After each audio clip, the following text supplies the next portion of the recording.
Welcome to Echo Productions, I'm Silas Willoughby, and in today's short video, I'm going to try and teach you everything you need to know about filmmaking to get started. Let's start with the most basic thing in filmmaking, camera angles. This is an extreme wide shot or an establishing shot. It makes the characters look small. Extreme wide shots are commonly used as establishing shots to show where the character is in the scene and establish how the scene is laid out. Establishing shots don't have to show people, they can just be of the area or outside of the building that the character is in.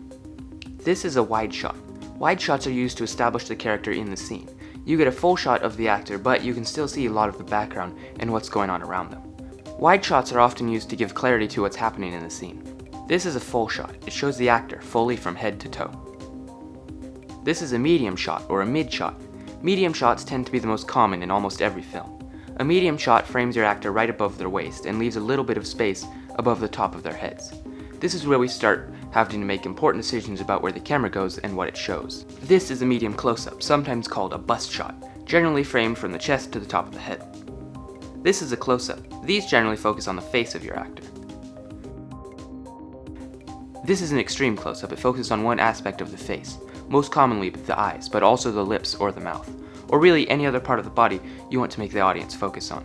You're not really giving the audience much of a choice of what to look at this point.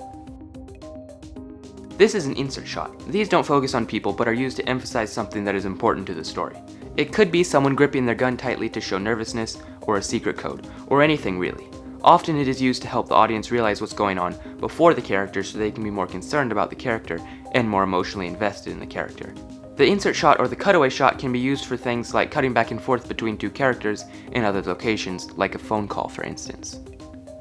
This is an over-the-shoulder shot. This is when you place the camera over the shoulder of an actor.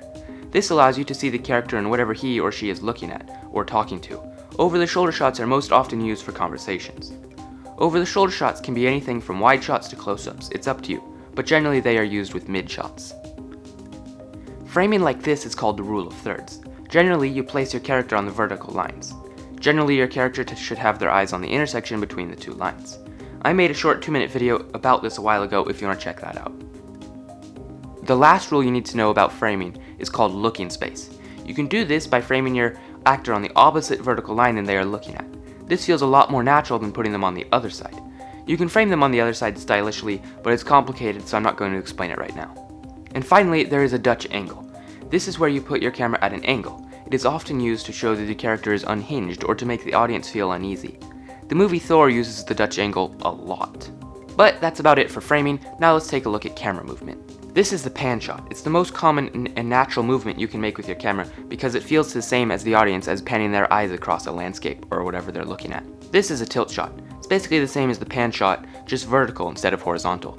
This is a dolly. A dolly is when you move the camera perfectly smoothly towards or away from something. This is a zoom. It's when you zoom in on your lens or in post. This is a tracking shot.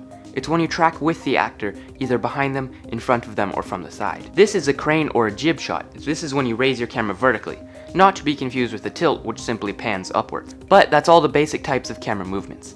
Now let's move on to lighting. Lighting is a very complex subject. I even have a 7-minute video explaining just the basics of lighting. Lighting is one of the things that gets most overlooked by beginners. It's the thing that can make your film go from being amateur to professional looking, the simplest. Now, the most basic of lighting techniques has 3 lights, a fill light, a key light, and a backlight. The key light is the main light in the scene, and is generally the brightest.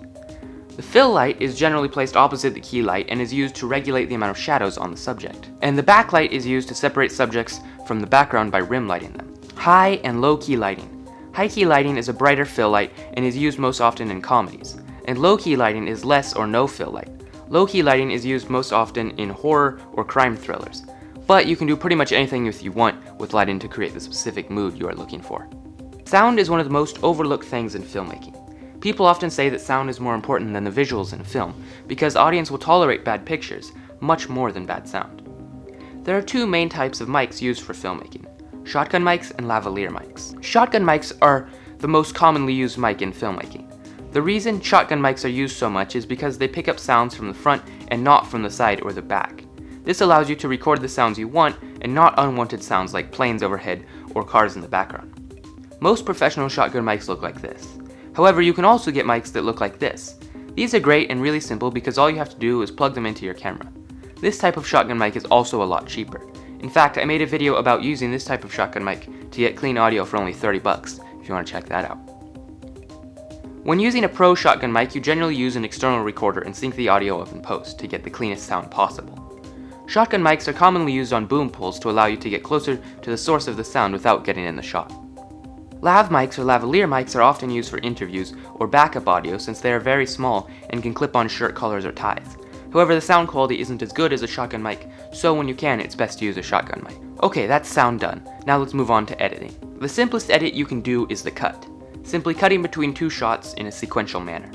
The most natural cuts cut on action. This means cutting from one shot to another while the subject is still in motion. These are sometimes called match cuts by amateurs because you're keeping the movement fluid between the two shots. These cuts occur most often from things like kicks and punches and people going through doors. This is a jump cut. A jump cut is often used to show the passing of time or to create a feeling of urgency to the scene. Jump cuts are created by cutting between the same shot. Next, there's the cutaway, which is basically cutting to an insert shot. Now let's move on to transitions. This is a dissolve. That's all there is to say about that. This is a fade in or a fade out, basically a fade from or to black. This is a wipe. There's lots of these in Star Wars. Well guys, I think that just about covers all the basics of filmmaking, so you can get started. Make sure to check out some of the other videos I mentioned in today's video by clicking on the boxes in the top. And if you enjoyed this video and want to become an even better filmmaker, make sure to subscribe and click the bell so you know next week when I upload my next video.